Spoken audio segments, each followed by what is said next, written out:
What's up everybody? Nathan here. Welcome to another video of Freelance Jumpstart TV. And in this particular episode, we're going to talk about why nobody cares.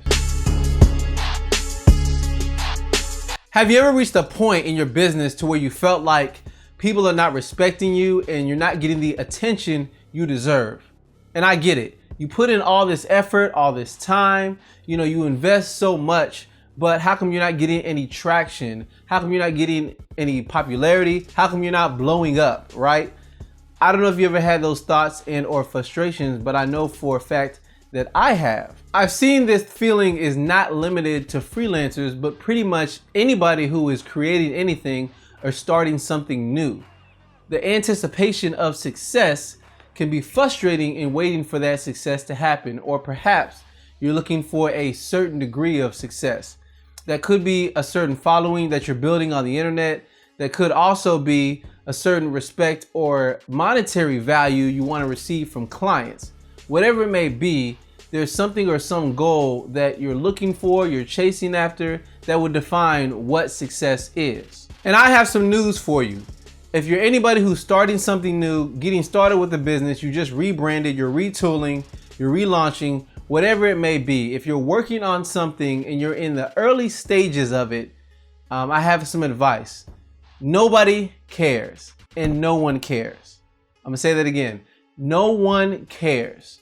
And you have to be okay with that. It's not because they just don't care for the fact of not caring. It's simply that they just haven't really caught wind of the value of what you're bringing to the table. I think it's very wise and I think it's very informative to look at other industries so you can see what other creators are doing.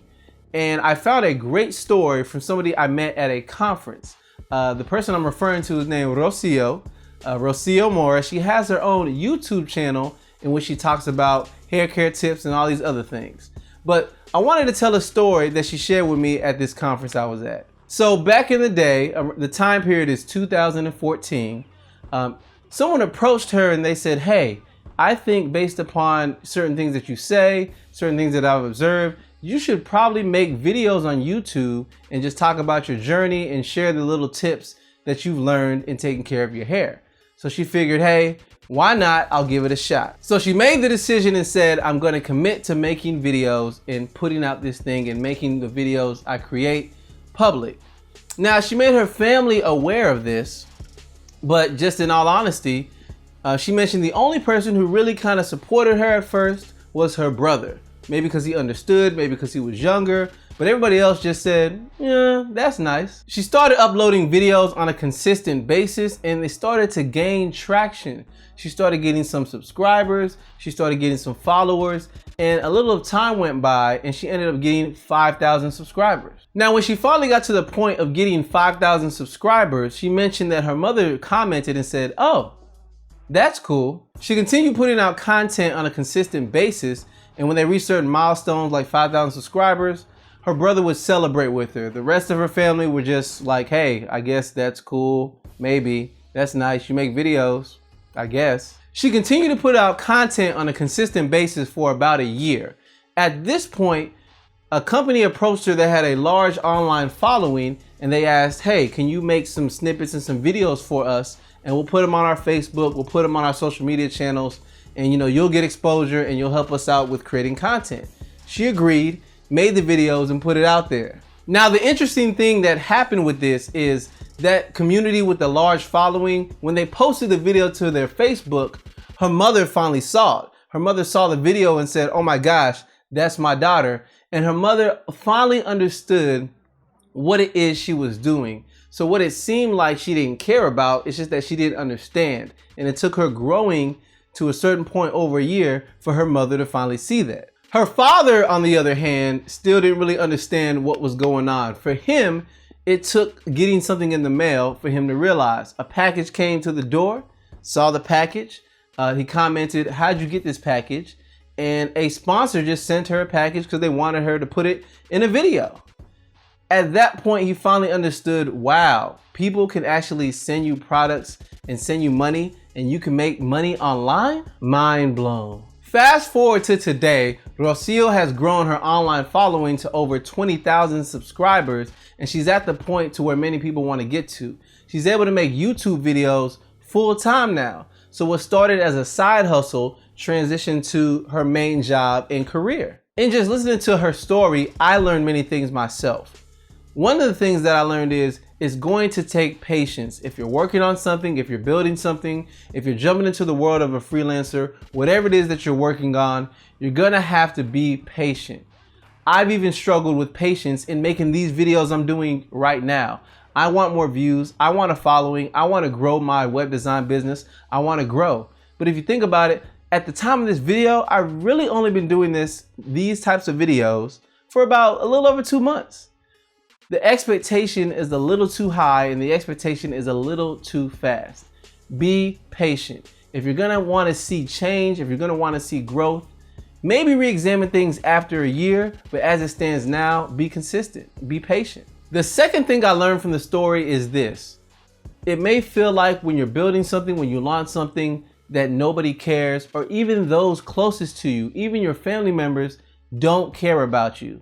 And simply put, it's not that they don't care, it's just that they don't understand, or they may not understand fully what it is you're working on and what it is you're building. Take the time to build it up to a certain point to where they can finally understand, oh, this is a legitimate business. We've all had hobbies and things that we've worked on that we were excited about and then it fizzled out. If this is something that you're really serious about, stay consistent and really just try to take the time to explain where you're taking it. The third thing I learned from the story is you definitely need a hype man. In an early video I mentioned, I talked about 8 ways to validate your business idea. I talked about you need to get feedback. One of the subsets of getting feedback is the fact that you need a hype man. You need someone that's gonna encourage you in those times that you feel like quitting, that can push you forward, that can celebrate certain milestones with you, no matter how big or small they are. You need a hype man. In the story, Rocio's hype man was her brother, right? In your case, find a friend, find somebody that can keep you accountable, find a business partner, find somebody that started something around the same time you did. You need someone just to encourage you so that you can remain consistent till you can get to the point to where you've been in business for so long, people notice you. Another thing I learned from the story is you have to be able to celebrate milestones. No matter what milestone it is, as long as it's a step towards your goals, it's something to be celebrated. Now you can't get caught up and spend too much time celebrating over here. You still have to move, but take the time out just to celebrate. You may not be happy with the fact that certain, like 5 people looked at the thing that it is that you're making, but 5 people is pretty decent. 5 people can turn into 20, 20 can turn into 50, 50 can turn into 100. Just think about the fact that if you sat in a room and you had 100 people give you attention, you wouldn't feel so bad about that. But online, for some reason, everybody wants to have 100,000 views. Everybody wants to have 100,000 website visits, or you post your work on a public platform and you want 2,000 likes. You don't need 2,000 likes. You only need the right people to see the right things that you're working on. So whatever it is that you're working on, don't focus on the number. Don't focus on how many people viewed it. Focus on putting it out there on a consistent basis so that the right people can see it. But you have to give them the opportunity to see it. The last thing I took from the story is simply this. You have to be around long enough for people to care. We live in a very fast-paced society. People are moving a mile a minute, and we're also used to the startup culture. Somebody says they have a startup, they're here one day, some months go by, a year goes by, and they're gone. You have to remain around long enough for people to see that you can be trusted and people can see that you're still here. Once they can see that you're still here, you're still working, then maybe they'll get attention and they'll say, I want to work with this person. He's going to be around for a long time. Or I want to work with this girl. She's going to be around for a long time. I can listen to them because they're not just giving me advice today and then they're going to be gone tomorrow. Thank you for taking the time to check out this video. I greatly appreciate it. As always, there's show notes for this particular episode, so the link will be like right here. You can go to that link.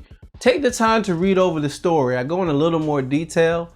Look over the story and really just think about, is there anything that you're working on right now that you may be giving up too soon because you feel like nobody cares. People will care, just give them the time to care about you. If you have not done so yet, definitely subscribe.